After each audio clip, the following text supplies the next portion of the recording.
Hello dear viewers and welcome to another video.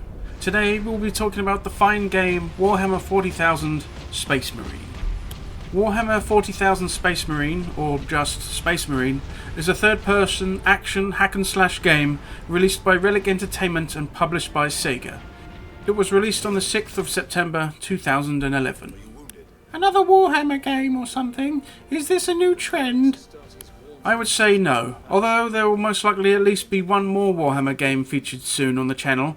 My aim is to play all sorts of video games from diverse settings. It just so happens that I played a number of Warhammer titles recently. If I could take a moment, dear viewers, and request that if you haven't yet done so, but would like to, please subscribe to the channel, and on we go. As with Warhammer Fantasy, Warhammer 40,000 is a fictional universe created by Games Workshop, and it is set in the 41st millennium. The future is bleak, dark, and full of danger. Human society does exist in these dark times, but is beset on all sides by those wishing to destroy its star-spanning empire. There is of course a whole massive backstory with 40k concerning humanity, its emperor, and what the Imperium of Man has become, but that is most likely best left to more qualified people who know an awful lot more about it than I. For the purposes of this video, know that humanity is protected by augmented superhuman soldiers known as Space Marines. They stand tall over other normal humans, with the strength and the will to defend against the continual threat of aliens, heretics, traitors, and demons.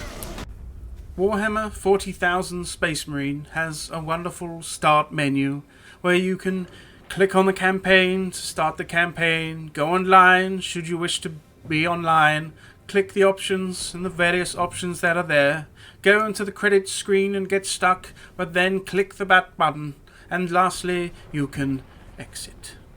In Space Marine you take on the role of a Space Marine named Captain Titus of the Ultramarines chapter of Space Marines.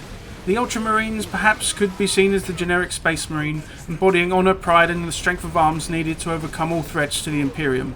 Their defining colour, used throughout their heraldry and their armour, is blue. After the invasion of a planet by the crazy, chaotic orcs, Space Marines have been called on to enter the fray and secure one of the most powerful war machines available to humanity, a Titan. A massive walking mech with guns the size of a bus, able to bring death and destruction to all that oppose them. Our hero, Captain Titus, and two fellow Space Marines descend to the planet's surface to begin their mission. It is here that we first take control of Captain Titus, voiced by the excellent Mark Strong. During your attempt to make landfall, you land upon an orc ship and proceed to start dishing out the punishment.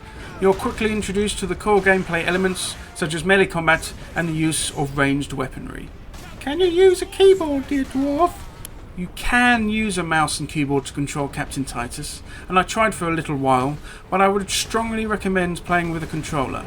It didn't feel quite right with a mouse and keyboard, a bit off you could say, but with the controller it felt a lot more fluid. Perhaps you could say it was created with the controller in mind. The sound design is very good, with great feedback from you slamming into melee combat with your foes or from firing your furious weaponry. The voice acting is commendable too, with the aforementioned Mark Strong's delivery really adding weight to the proceedings. It feels satisfying to unleash a full clip of bolts from your bolt gun into the oncoming fiends. The voicing of key NPCs, non-player characters, dear viewers, is of a quality more than good enough.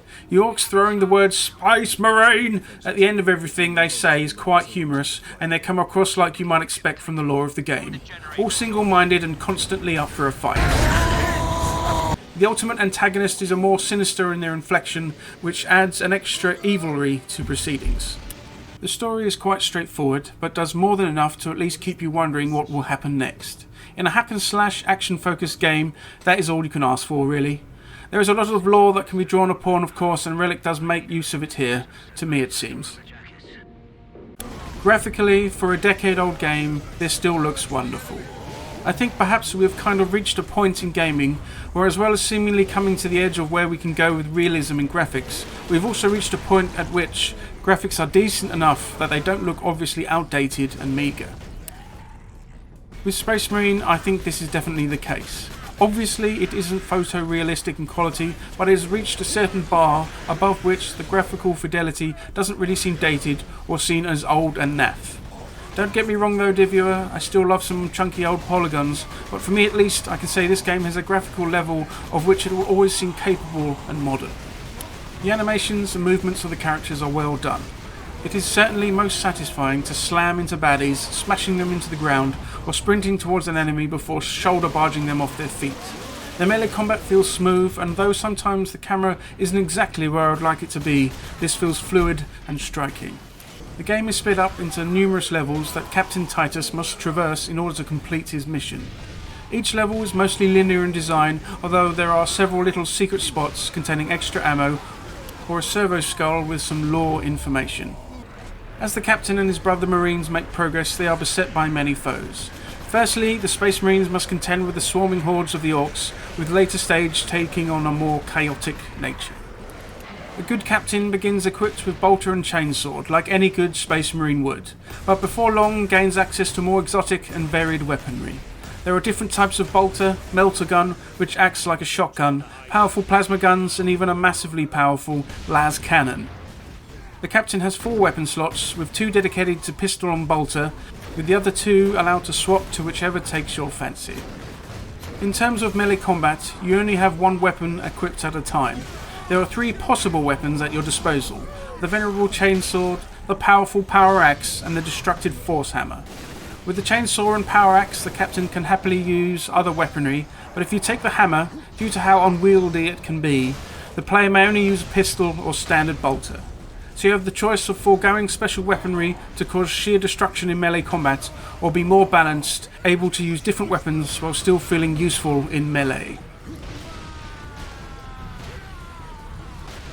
There is another vital bit of kit that plays directly into the use of the force hammer, and that is a jump pack. For limited periods throughout the campaign, you can equip a jump pack which allows you to make great leaps into the air, easily traversing the scenery. Uniquely with the hammer, you can slam down onto your opponents, doing massive area effect damage to all those present. As well as being great fun, this shores up the weakness of using the force hammer. You can lay waste with the mighty blessed implement of the Emperor, but until you can meet the enemy in close quarters combat, you are open to range weapons fire while you close the gap.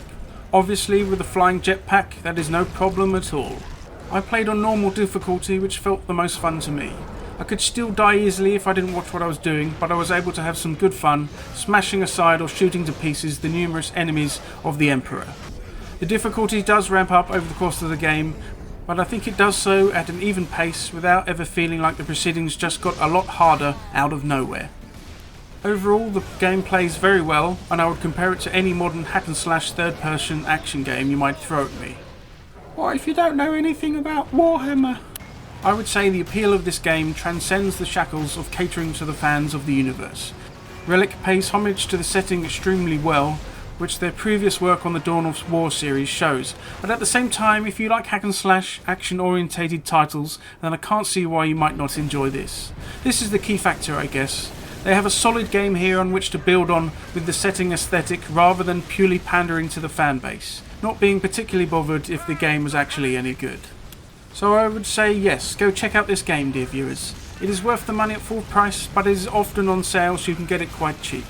If you wish to take on a bunch of naughty evildoers, dispatching them with impunity, then I would go and get this game. To be honest, it's worth the money alone just to get to the levels with the jump pack and the force hammer. And there we go, dear viewers of mine, another video done. As always, if you enjoyed my content, please feel free to like, comment, subscribe and share with those around you. As I draw close the doors to this dwarven hold once more, dear viewers, I wish you a good morrow and see you next time.